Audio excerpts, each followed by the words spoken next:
Hello guys, ഇന്നത്തെ video ഒരു ക്ഷമാപണമാണ്. ഞാൻ 2 ദിവസം മുന്നേ ഒരു വീഡിയോ ചെയ്തിട്ടുണ്ടായിരുന്നു. അതായത് നമ്മുടെ പാലക്കാട് ജില്ലയിലുള്ള തിരുമിറ്റക്കോട് അഞ്ചുമൂർത്തി ക്ഷേത്രത്തെ പറ്റിയിട്ടുള്ള ഒരു വീഡിയോ. അതിൻ്റെ അകത്ത് ഞാനൊരു വാക്ക് ഉപയോഗിച്ചിരുന്നു. അതായത് അമ്പലത്തിൽ വെള്ളം പൊങ്ങുന്നതിനെ പറ്റിയിട്ട് ലോക്കലൈറ്റ്സ് ആയിട്ടുള്ള ആൾക്കാർ പറയുന്നതിനെ പറ്റി. അപ്പോൾ ആ വീഡിയോയുടെ അടിയിൽ ഞാൻ ശ്രദ്ധിച്ചിട്ടേ ഉണ്ടായിരുന്നില്ല കേട്ടോ. ആ വീഡിയോയുടെ അടിയിൽ കുറേ പേര് വന്നിട്ട് എന്നെ തെറി വിളിച്ചിട്ടുണ്ടായിരുന്നു. അതായത് ലോക്കൽസ് എന്നൊക്കെ വിളിച്ച് നാട്ടുകാരെ കളിയാക്കി എന്ന് പറഞ്ഞിട്ട്. ലോക്കൽസ് എന്നല്ല ഞാൻ വിളിച്ചത്, ലോക്കലൈറ്റ്സ് എന്നാണ് ഞാൻ പറഞ്ഞത്. തദ്ദേശീയർ എന്നാണ് അതിൻ്റെ അർത്ഥം.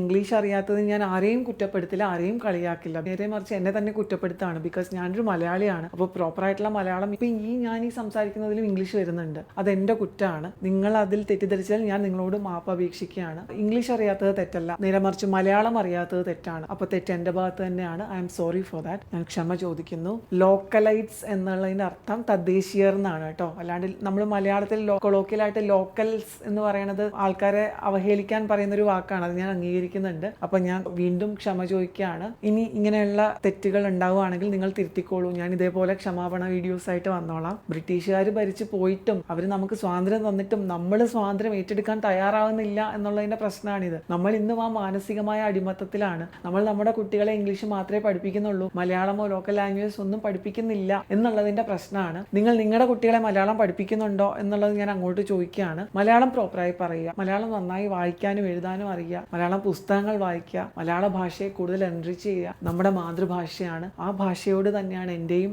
സ്നേഹവും ഒബ്ലിഗേഷനും ഒക്കെ. ഞാനിപ്പോൾ ഒബ്ലിഗേഷൻ എന്ന വാക്കും ഉപയോഗിച്ചു കേട്ടോ. ഞാൻ ഇംഗ്ലീഷ് മീഡിയം സ്കൂളിൽ പഠിച്ചതിൻ്റെ പ്രശ്നമാണ്. ഞാനതൊരു മേന്മയായിട്ടല്ല പറയണേ. മലയാളം എന്നാലും ഞാൻ പഠിച്ചിരുന്നു കേട്ടോ. ഞാൻ ഇംഗ്ലീഷ് മീഡിയത്തിലാണെങ്കിലും മലയാള ഭാഷയോട് എനിക്ക് അന്നും റെസ്പെക്റ്റ് തന്നെയായിരുന്നു. ഞാൻ +2 ആയിട്ടും ഐച്ഛിക വിഷയമായിട്ട് ഒരെണ്ണം മലയാള ഭാഷയാണ് എടുത്തത്. അതെനിക്ക് മലയാളത്തോടുള്ള എൻ്റെ ഒരു ഇഷ്ടവും ബഹുമാനവും കൊണ്ടാണ്. അതുള്ളത് കൊണ്ട് ഞാൻ നിങ്ങളോടിപ്പോൾ മാപ്പ് ചോദിക്കുകയാണ് വീണ്ടും. ഈ തെറ്റുകൾ ഇനിയും ആവർത്തിക്കാണ്ട് ഞാൻ നോക്കാം. കഴിവതും മലയാള ഭാഷ തന്നെ ഉപയോഗിക്കാൻ ഞാൻ ശ്രദ്ധിക്കാം. അറിയാതെ വന്നു പോകുന്ന ഇംഗ്ലീഷ് വാക്കുകൾക്ക് നിങ്ങൾ എന്നോട് ക്ഷമിക്കണം. അപ്പോൾ അടുത്ത വീഡിയോയിൽ മറ്റൊരു വിഷയമായി വരുന്നത് വരെ tata, bye bye, see U.